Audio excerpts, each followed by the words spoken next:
Does everyone hear that message when I turn it on? That this, okay. Yes. Yes. So we know it's official when it says recording in progress. Yes. Yeah, that's new. And it gives us a chance to exit if we don't want to be recorded. So. Yeah. Well, I'm not sure that is fair to all concerned, but that's okay. That's okay. All right, I'm sure we'll have some others joining us in a little bit, but let's go ahead and get started. First, I just ask that everyone mute your microphones, and as you have a role to play in the meeting, we'll ask you to unmute. So, welcome to the Rotary Club of Norfolk. It's great to see everyone, and as always, we start with music, and this week we will be led in music by John Cameron. Thank you, President Jim. I have two fairly short songs today that I think all of you will know, so I didn't bother to put up the words. So it is now officially the month of June. So I thought we should start with the chorus of "In the Good Old Summertime." We can think about warm weather. In the good old summertime, in the good old summertime, strolling through the shady lanes with your baby mine. She holds your hand and she holds yours, and that's a very good sign that she's your Tootsie Wootsie in the good old summertime. I've never been quite sure what a Tootsie Wootsie is, but nevertheless, there it is. For this weekend, for next week, when we're going to be back in person, and Rotarian Frank Whitman will be back on the piano with us next week too. We're going to do a couple of Kohan patriotic songs. So I thought today we would do a quick verse of "I'm a Yankee Doodle Dandy," and then we'll pick another one for next week.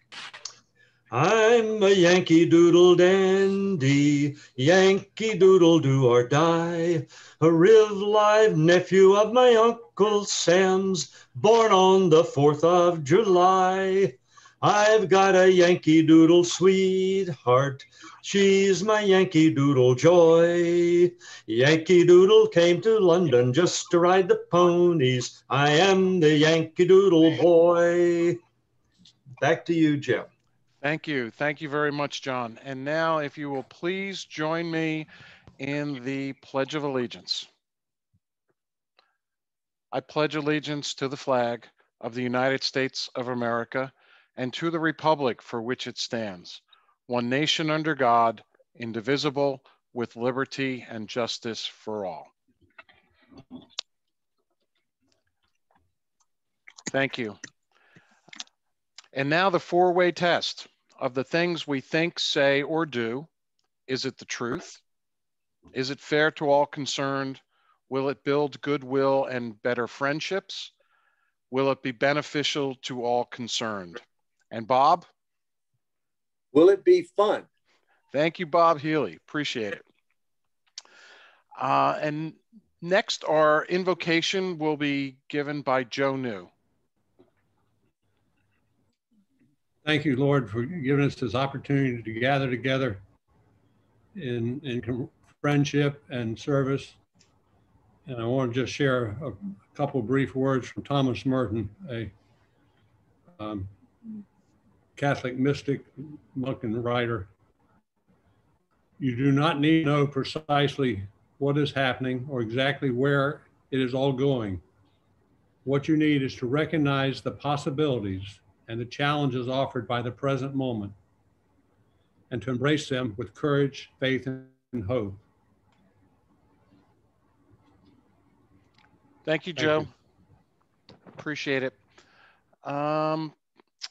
Next, let's see. Do we have any visitors with us today? Other than our speaker, who obviously is here. Any visitors? All righty. I don't see Joe Massey here. Does anyone know of any Rotarians who might need some help from us, some encouragement? Might be having some issues. Okay. All right. Thank you very much. Joey, give us a quick update on the game. Well, ODU survived the 8th inning, got the 3rd out. UVA left the bases loaded. The game is still tied 3-3, top of the 9th. Okay. Thank you very much. For those of you who joined us a little bit later, Joey is our official play-by-play announcer for the ODU UVA baseball game that's going on. Our school of the week is Tidewater Elementary School, and our scribe for today is Sally Hartman.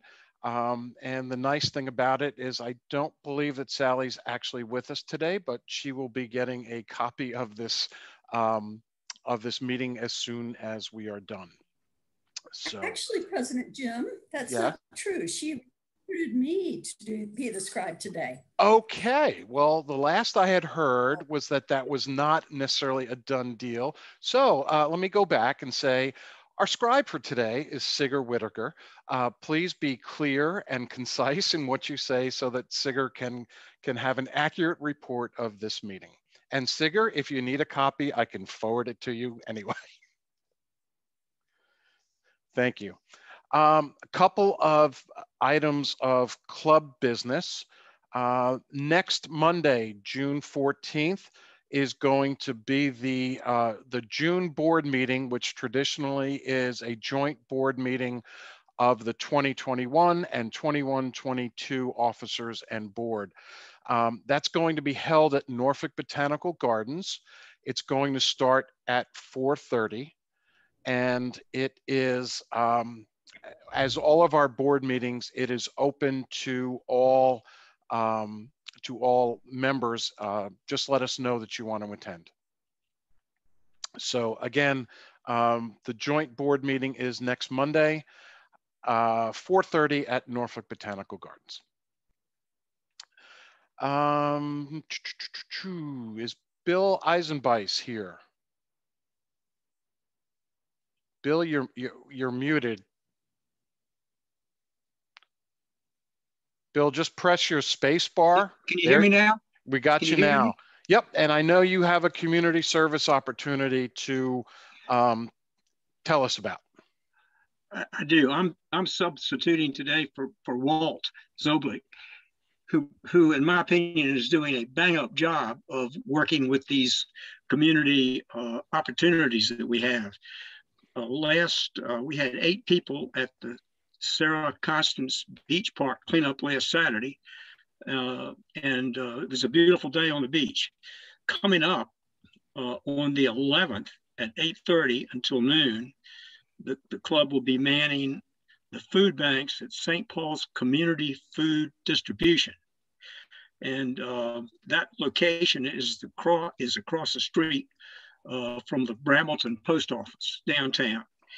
And volunteers will help distribute food at the 645 Church Street parking lot. And it's a completely outdoor undertaking. And the volunteers are expected at this point to bring their own face masks. They aren't provided by the food bank. Walt says that he's not sure that guidance won't be released by the time we get there, but it would be safe to bring your mask. And if it's a sunny day, Walt suggests wearing sunscreen and appropriate attire for the wedding. And the Norfolk Rotary Club is committed for a minimum of 8 people for that event. So that concludes Walt's report. Okay. Bill, thank you very much. I appreciate that. Also want to remind everyone that next Tuesday, our meeting on the 15th will be our first in-person meeting, I believe, since October of last year. And we'll be meeting at the Town Point Club. Doors open at 12. The meeting itself will kick off at 12:30. For those who are not able to make it, we're working on a couple of options right now, so stay tuned. We might either Zoom or do a Facebook Live broadcast of it. What we have found, quite frankly, is doing hybrid meetings with Zoom is a little clunky, but a Facebook Live broadcast of it might be a way for folks who can't join us to be able to, to attend remotely. So, Question, Jim. Yes. Yeah, question. Are jackets required at the Town Point Club? Coat and tie or jacket or anything? No, I don't think so. I think they've relaxed things there. Relaxed. Okay. Over time. Yeah. As far as I'm concerned, the only thing that is required is your Rotary pin. Oh, gotcha. And a collar. And a collar, or yes. Gotcha. Thank you. Yes. Yeah. Any other questions about next week's meeting? And as you may recall, and hopefully you recall, it is the mayor is going to be speaking with us. And if you still, we do need for you to RSVP. We've sent out a couple of emails, and I'll tell you, we're well over 60 people that are going to be attending in person. And if you would like to, join us, please just RSVP and let us know. That'll be great. All right, we're now going to move on to fines and happy bucks for any visitors we have, and for some of our newer people. Fines and happy bucks is one of the ways that we raise money for Norfolk Rotary charities. And I am going to start. I have some happy bucks for this event that I probably told a lot of you about. So this past Saturday, my son, Brian, in the middle, got married, and his wife, Lacey, is right next to me. And we are, my wife, Claire, to the left of Brian, and my daughter, Jessie, are thrilled to welcome Lacey to our family. So I have happy bucks for Norfolk Rotary charities for that. Who else? Thank you. Thank you very much. Who else has some good news they'd like to share? Sharon.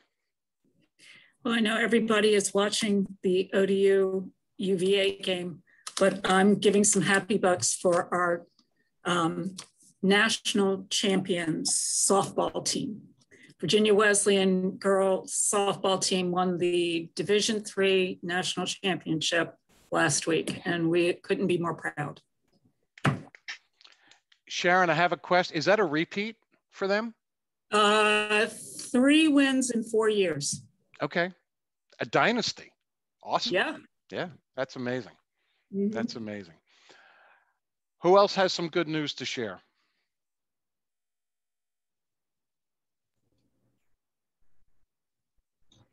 I'm flipping around. Jim, I'd like to, I think, right after we conclude today, I'm going to walk up to Maury High School to vote. And I suspect when I get there, Walt Sobchak will be the voting official, and that's why he's not here. So I'd like to offer some happy bucks for all the folks working the polls today. Okay, that's great. Lisa Barnes, our executive secretary, is also working the polls today.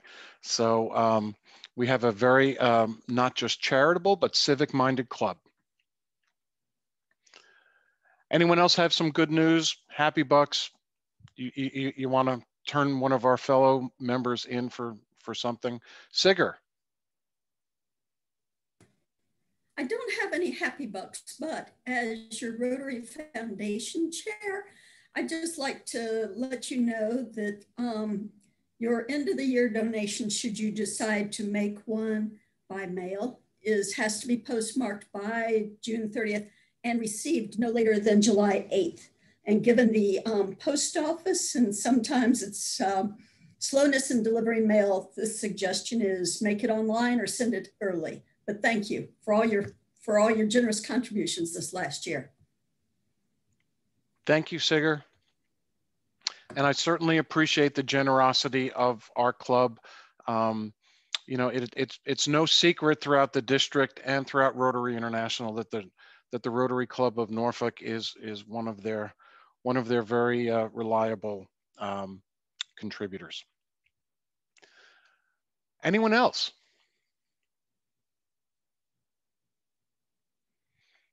All right. Well, then we will we'll move right along, and our vice president in charge of programs is Lori Harrison.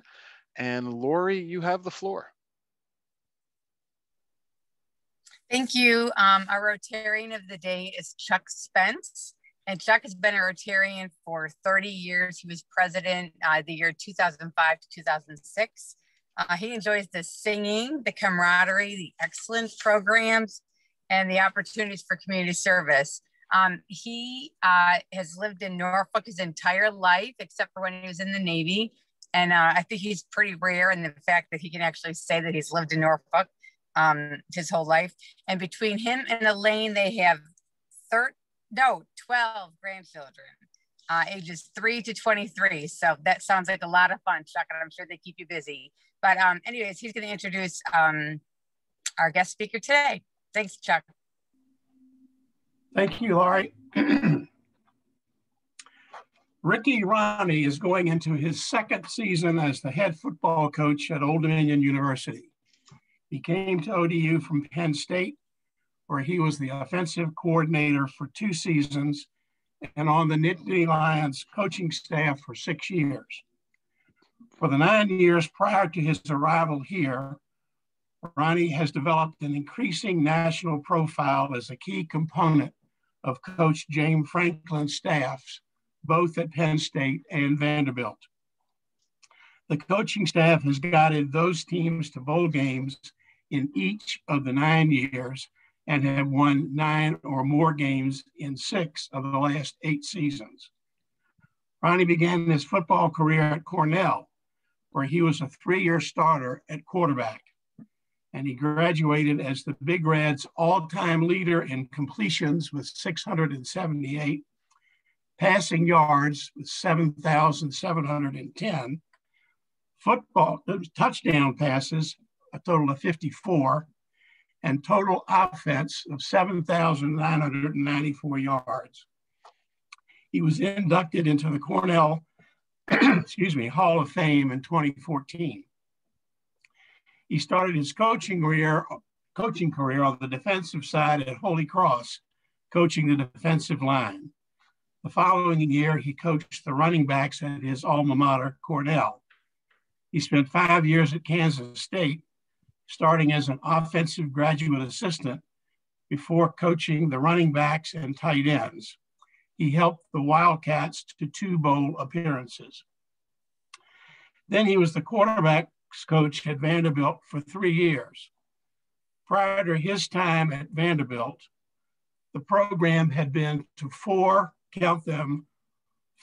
bowl games in 121 years of football, none in consecutive seasons. While he was there, the Commodores were ranked in the top 25 in the final polls in 2012 and 2013, marking the first time they were ranked in back-to-back seasons in program history. He spent 6 seasons at Penn State, including the last 2 as offensive coordinator.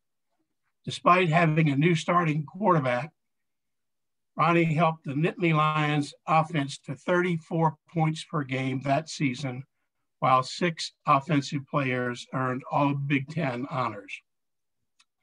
Known as a terrific offensive mind that can adjust to his personnel, Ronnie demonstrated that again in 2019. Despite the loss of the number 2 overall pick in the 2018 NFL draft, Penn State rushed for the most yards per game in the last 10 years at 204.9. PSU had 9 players earn all conference accolades, and the Nittany Lions led the Big Ten with 42 red zone touchdowns. He was the quarterbacks coach in 4 of his 6 seasons at Penn State, and both of the quarterbacks he worked with were drafted into the NFL. In 2015, Christian Hackenberg, who was drafted by the Jets, became the all-time leader in career yards passing with 8,457 yards. 3 years later, he guided Trace McSorley, who was drafted by the Ravens, past that with 9,889 yards. He also coached the tight ends in 2016 and 2017, guiding Mike Gesicki, who was drafted by the Miami Dolphins. Penn State played in a bowl game every year that he was there, including a 2016 Big Ten championship and a 2017 PlayStation Fiesta Bowl win over Washington.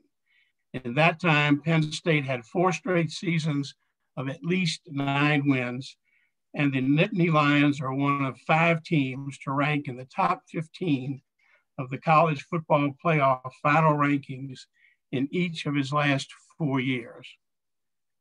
Ronnie and his wife, Jennifer, have 2 sons, Ryder and Jake. Please give a warm Rotary welcome, even though I guess we can unmute and do that, to Coach Ricky Ronnie. Thank you.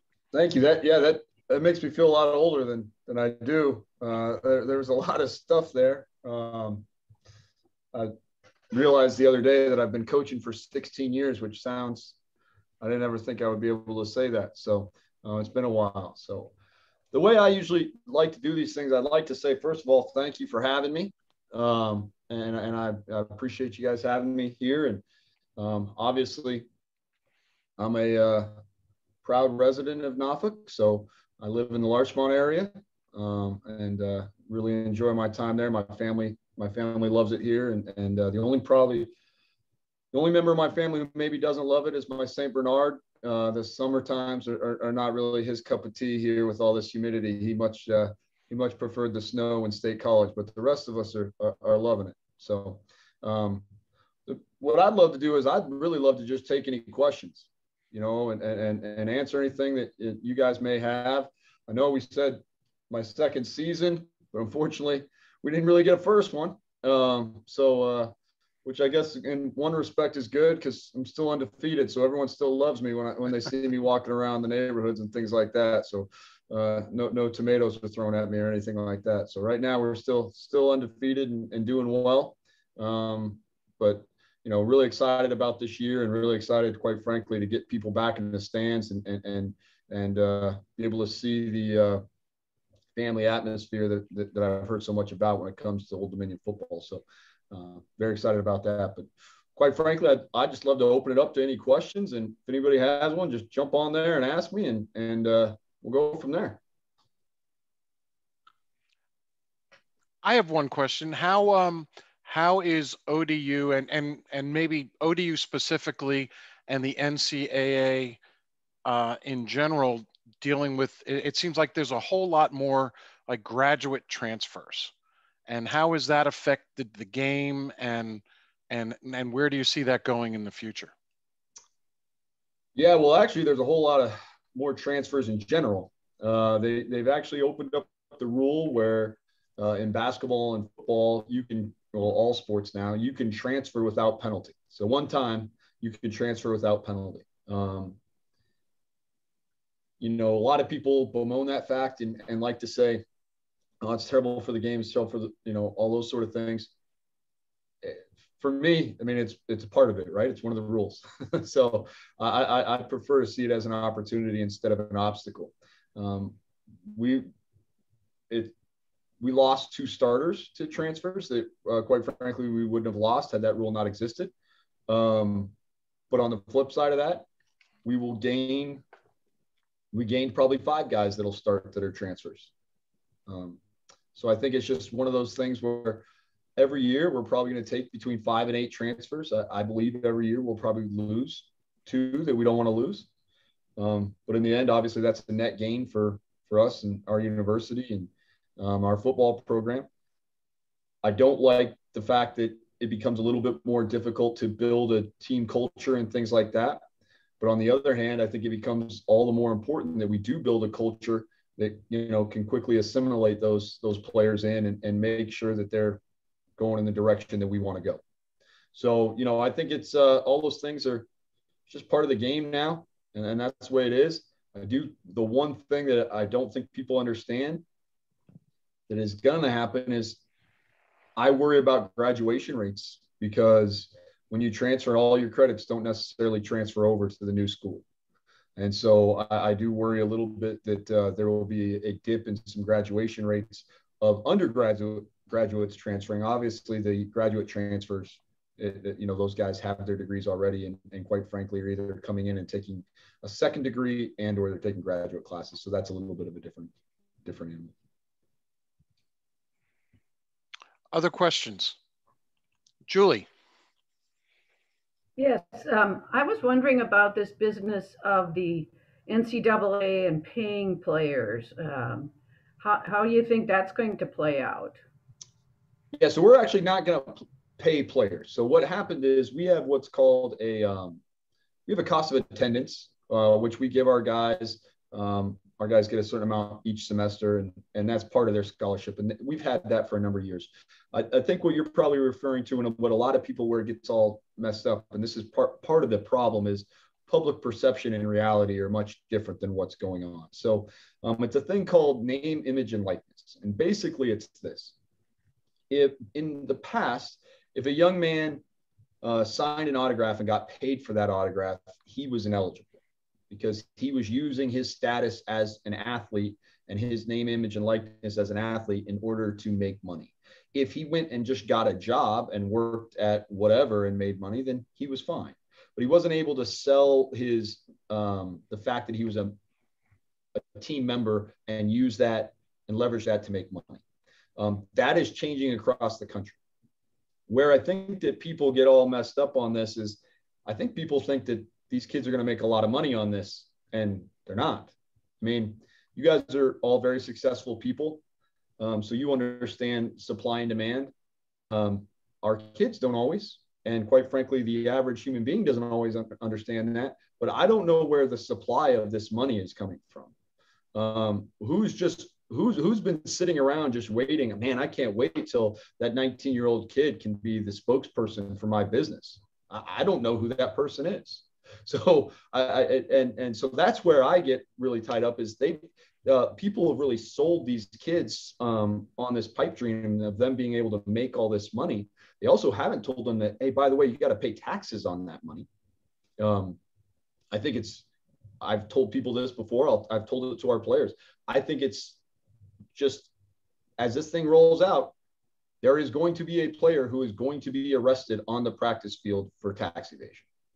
And he's not going to even know what they're talking about. And that's going to happen. I mean, I can almost promise you that that's going to happen. The people who are actually going to make money are the female athletes, quite frankly, are going to make more money than the males, but no one wants to talk about that. And then the other thing is the very, very, very top tier male athletes. We had Saquon Barkley, who was the number 2 pick in the draft when I was at Penn State. He would have made money. A guy like Trevor Lawrence, who's the number 1 pick in the draft last year, he would make money.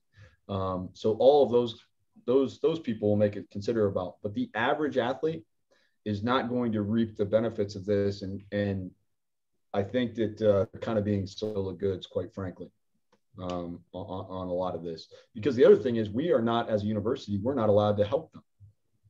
We're not allowed to help guide them and get them these things, but we're also not even allowed to advise them on what they are. So you're having 18 to 22-year-old males, who I think we all know are great decision makers, and they're making these business decisions on their own, while quite frankly they're going to school learning about these things. So they might be making a decision that they learned in Marketing 101, but they really should be looking at some of the things in Finance 301 for some of the stuff they're going to be getting into. So it is a sticky wicket on some of this stuff for sure. Other questions? Bob Batcher. Yeah, Coach, you alluded to walking on the sidewalk in Larchmont, and you're doing good because you're undefeated. But when they start looking at the win-loss, what do you tell alumni that the role of football at ODU really is? It's more than just win-loss, right? Yeah, I mean, I would say that, we're one of the front porches of the university. We're one of the things that you know, if you look at it, if you look at a place even like Penn State, I think most people would be able to recognize James Franklin, but most people wouldn't be able to recognize President Barron, their university president. And that's even people who went there, you know, and have ties there. I think that's something that, you know, is one of our goals, is we can have a positive impact on that. If you look at, I just read an article yesterday about the impact of Nick Saban and the wins and losses that Alabama has had on the University of Alabama. If you look at it, it's roughly $100 million a year impact that he's had on that university. And so, am I sitting here and saying I'm going to have a Nick Saban impact? That's ridiculous. All right. He's the greatest coach of all time. Also, we just we're not even in that realm. But what we can do is we can give a positive image for Old Dominion University, and people will be better able to recognize us. It's one of the reasons why I am very big on us just using this emblem. All right. Because I think as a marketing department, and we're all over the place. We have 17 million emblems. That's why you'll only see this emblem on our helmets.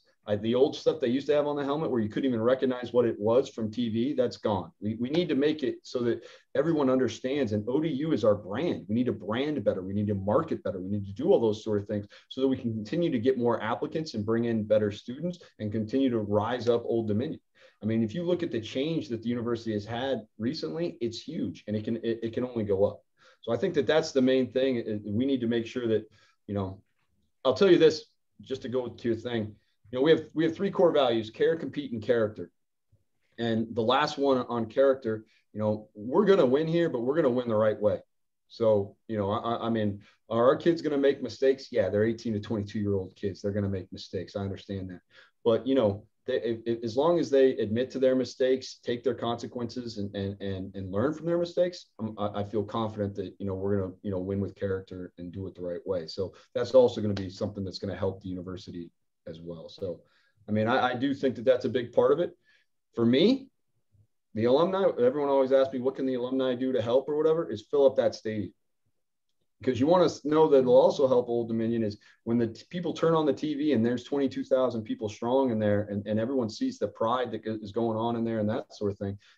You know, there's going to be kids across the country who say, man, I want to go experience that. It looks awesome.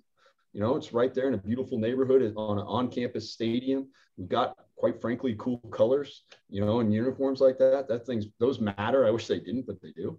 And so I think that that's kind of the role of the university. That's why people have interscholastic sports. You know, they did a poll recently, and they asked the students what they were most looking forward to about this next season.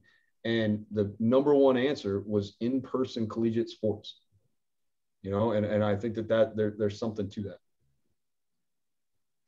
Joey, I think you had a question. Yeah, this is a kind of a quick question, and maybe kind of, I don't know if it falls in the category of stupid or not, but, you know, following up on your comments about the misperceptions of the public and players, you know, making money, can a collegiate athlete have an agent? It's a good question. That's not a stupid question at all. It's actually a fantastic question. The answer is yes and no. They now can for this NIL. They are allowed to have an agent for their appearances and for their endorsements and things like that. They're not allowed to have an agent for their athletic ability. So you figure that out, right? That doesn't make any sense, right? I mean, that's one of the most absurd things anybody can possibly imagine. It is another example of all of us, you know, making things more complicated than they need to be. I mean, that's an insane thing. And to think that kids aren't that they're going to have one agent for endorsements, and then once they get drafted, get another agent. I mean, come on, that's not even moderately true. So, yeah, so that's not a stupid question. It's a very nuanced question, in fact, I would say. Anyone else? Joe, no. Coach, I got you're next, Bob. Okay. I was wondering, what are the unique challenges you and your staff are going to face this year, having made the decision, you know, to sit out last season? Yeah, So one thing I've talked about is I like to view things, you know, opportunity or obstacle, right? You can see something and see it as an obstacle and man, I'm never going to get over that. Or you can see it as an opportunity to be able to prove something. My wife was the one who kind of told me this, and she's 100% right. Us not playing last year, while that was a gut punch to me, especially every Saturday, it ended up being a very good thing because we were able to take our time, really teach kids, teach them the game of football, break down the steps step by step, and also really instill our culture. And we've had a major culture shift. When I first got here in December of 2019, that winter semester, our team GPA was below a 2.5, which is disgusting. It's gross. All right.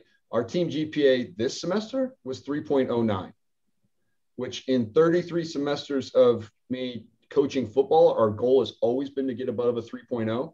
And even like places at Vanderbilt, Cornell, and College of the Holy Cross, Penn State, we didn't hit that goal one time. So the fact that we were able to hit that was something I was very, very proud of. And very frank, we like to say how you do anything is how you do everything. So the fact that we're achieving in the classroom is going to lead us to achieve on the field as well. So we were able to really dive in on that. And I think that that's really going to help us. The other thing is our guys remembered how much they love the game of football. And when you have something taken away from you, and then our guys are fired up to play. You know what I mean? I mean, you can't get our guys out of the building, right? They don't have classes right now for summer. They don't have classes, but they never leave this building. They're here all the time, constantly. I mean, they're on the field all the time. I mean, and it's because they are just fired up and ready to play. So, that renewed love where maybe before for all of us, myself included, at times it became a job instead of a passion, that care part of the care, compete, and character thing is certainly there because our guys desperately care about the game of football right now. Thank you. I think Bob Ash had a question, and then I think we'll go to Alan Nelson. Coach, I had a silly question. I was going to ask whether or not being married to a Cornell engineer was a help or a hindrance, but I'd actually rather ask you about the quarterback situation. You have a very interesting competition coming up. Could you tell the Rotary Club about either one of those? Yeah. Well, I'll tell you that it is a help because my life is planned out to a T. When I go on vacation, I know exactly how long I'm allowed to sit at the beach. I know exactly how many beers we're going to have, all those things. My life is pretty planned out because I married a Cornell engineer. So, I mean, if we don't have something planned out 7 months ahead, it's a bad deal. And we're also never late. So I can promise you that. In terms of quarterback, we do have an interesting competition, quite frankly. We have two guys that have started games at Old Dominion in Stone Smart and Hayden Wolf. We also have a gentleman who started the AAC championship game for Central Florida a few years ago, who's from Norfolk. So, that's DJ Max. So we have some guys who have played some games. We won't determine the starter. We probably won't announce it till the day of the game. We probably will determine our starter a little bit before that, but I guess I'll get to see how well we can keep a secret. So, we'll probably determine it maybe 2 weeks before, but there's still a lot of competition left in that. And we also have, we have a freshman who's done really, really well, and he did very well, very good in spring. So I think, we've got some good things going on right now, but we do need to determine who the quarterback is. They all play a little different, so it is going to determine how we play our offense. So that's going to be an interesting thing there. So like I said, it'll be probably 2 weeks out. Thank you. Alan, did you have a question?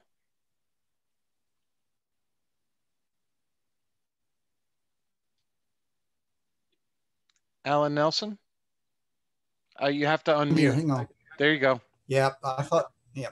Okay, Coach, this is a process question. Yeah, during the season, from week to week as you go to the next game, tell us a little bit about how you prep for your opponents. I'm particularly curious about the videos. How do you study the various players, and do you teams exchange those tapes with each other and that sort of process? Yeah, we sure do. It's all digital now, which makes it nice. Back in the day, you used to have to drive on the middle of the night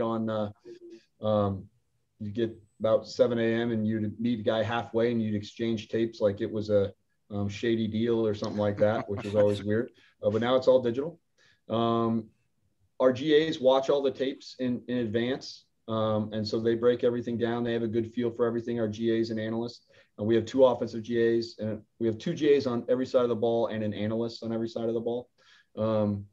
Sundays, we will practice and we'll get a very rough introduction into just what the base of that other team is. That night, we'll watch a couple games as a staff. You'll go over some certain things. I'll go over some certain things by myself. Everyone kind of locks themselves in their rooms and does stuff. Monday, you'll game plan together. And so you'll generally do it by down and distance to start with, and then you'll go to field zones.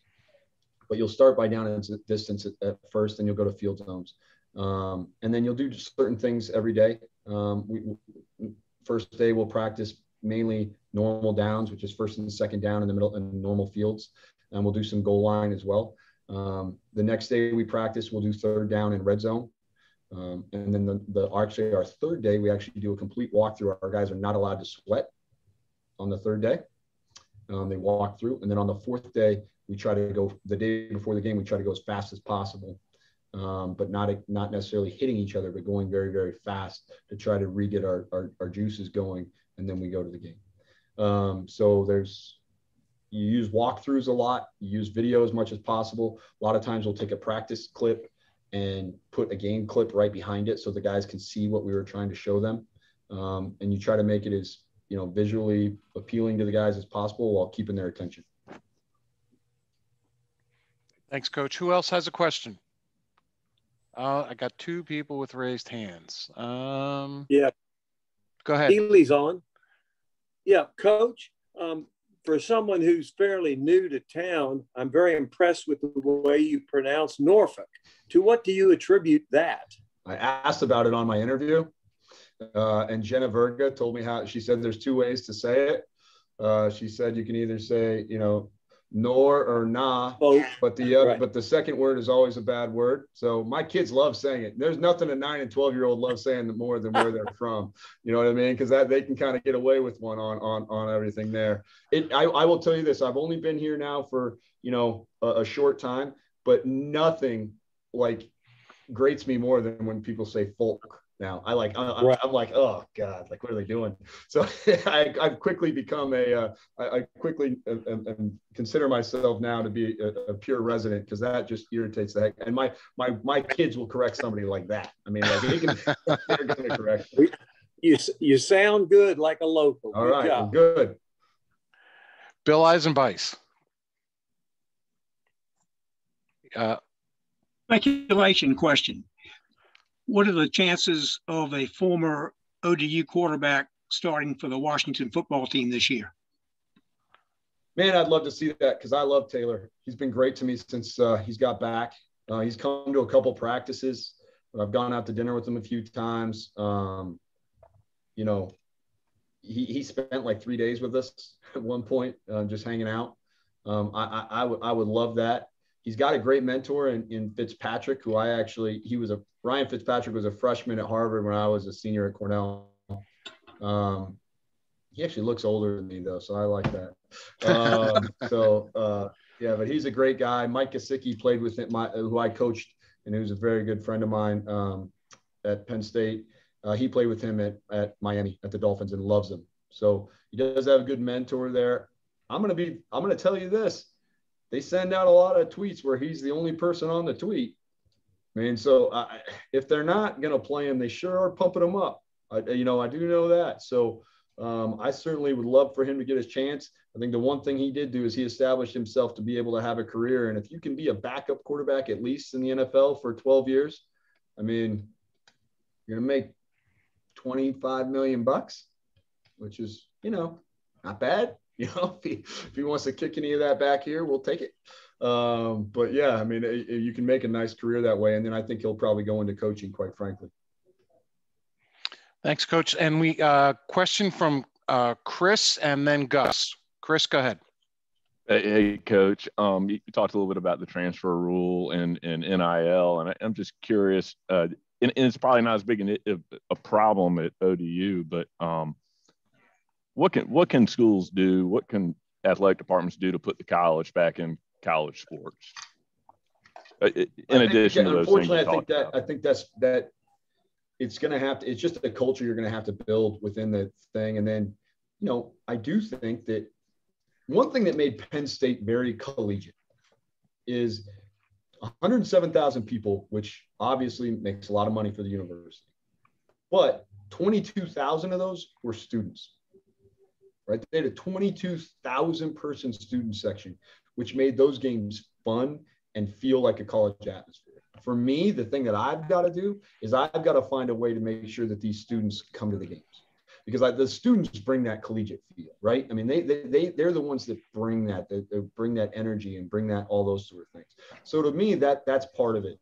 The other thing is you just got to have an atmosphere that makes these guys feel like they want to stay around. And are we going to lose guys? Yes. Is it going to be perfect? No, it's not. That's impossible. Although I'd love to keep everybody, it's not going to happen. But it's just one of those things where I think the more we fight it, the more we make it true. And so I think we've just got to, these guys have got to know that I care about them. They got to know that I care about their education, that I care about their future, that I'm going to be there for them when, I got invited to 6 weddings, this summer. I mean, they got to know that that sort of thing's going to happen. Probably some of those are because they think I have more money because I'm the head coach now. So they probably wanted a better gift. But I think that those are the things that we just got to continue to do. And it's got to be about culture and relationships as much as humanly possible. The other thing we can't do is we can't lie to the kids, right? You got to tell them the truth. And sometimes those cold hard truths aren't always fun to hear, but when they hear those, they know that at least the people who are saying them care about them. Coach, it kind of sounds like you want to be a Rotarian. Is it the truth? I am one. I'm in the Hampton Roads. Sorry, they got to me first. I'm in the Hampton Roads Club.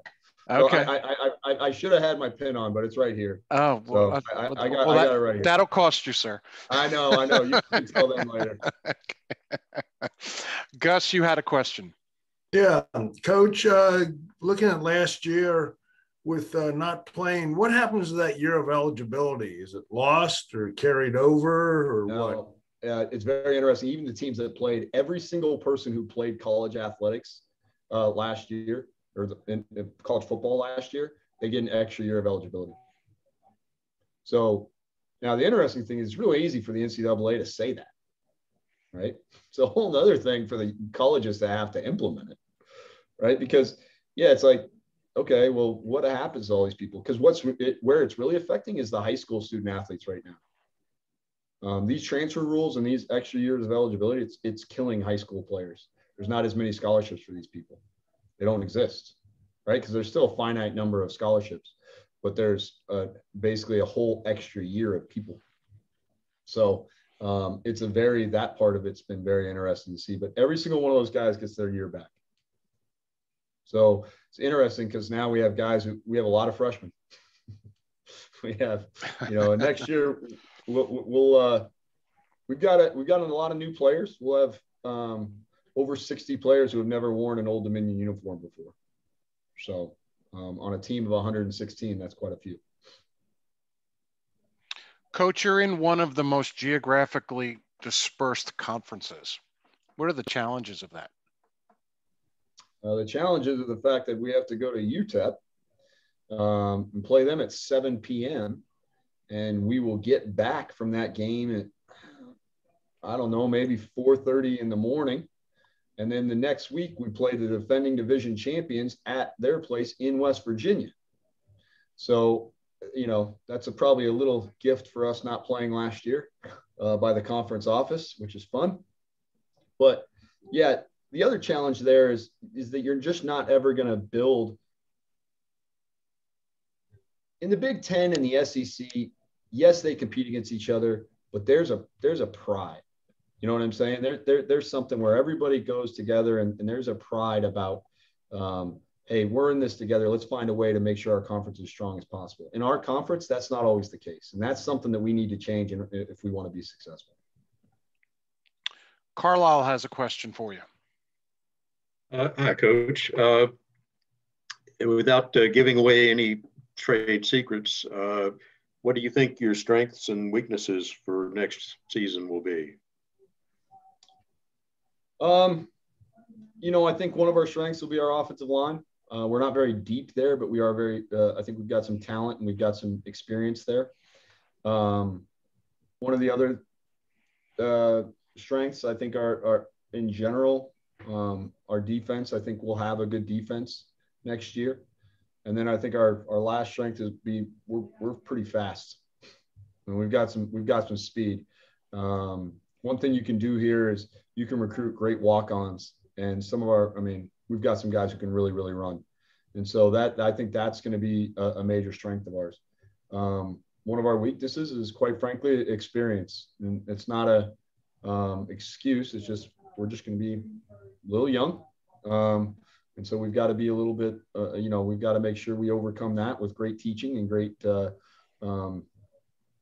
preparedness, and make sure we're doing the right thing.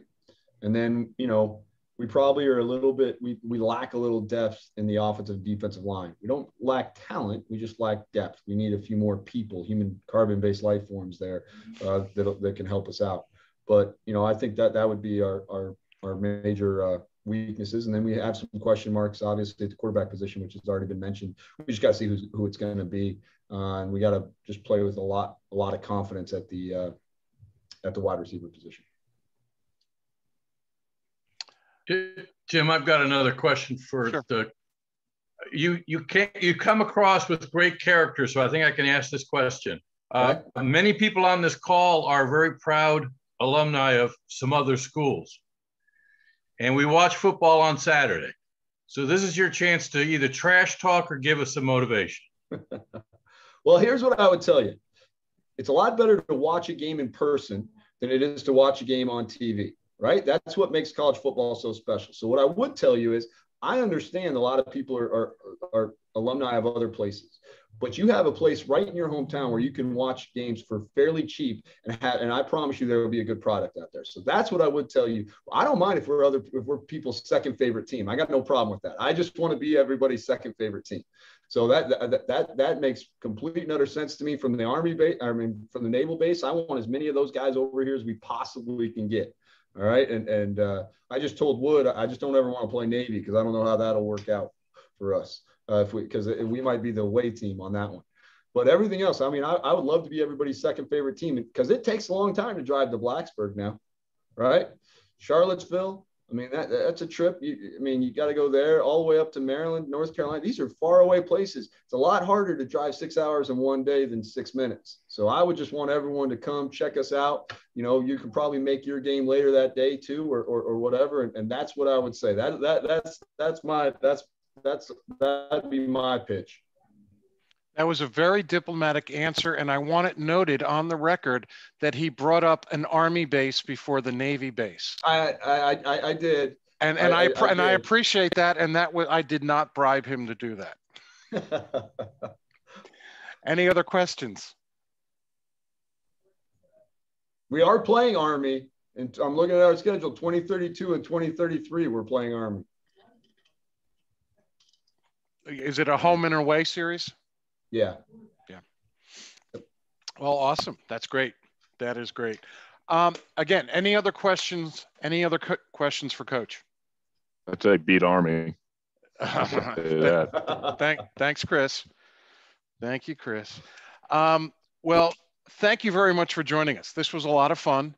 I hope it was fun for you also, and really has given us a lot of insight to what's going on at ODU and in college football in general.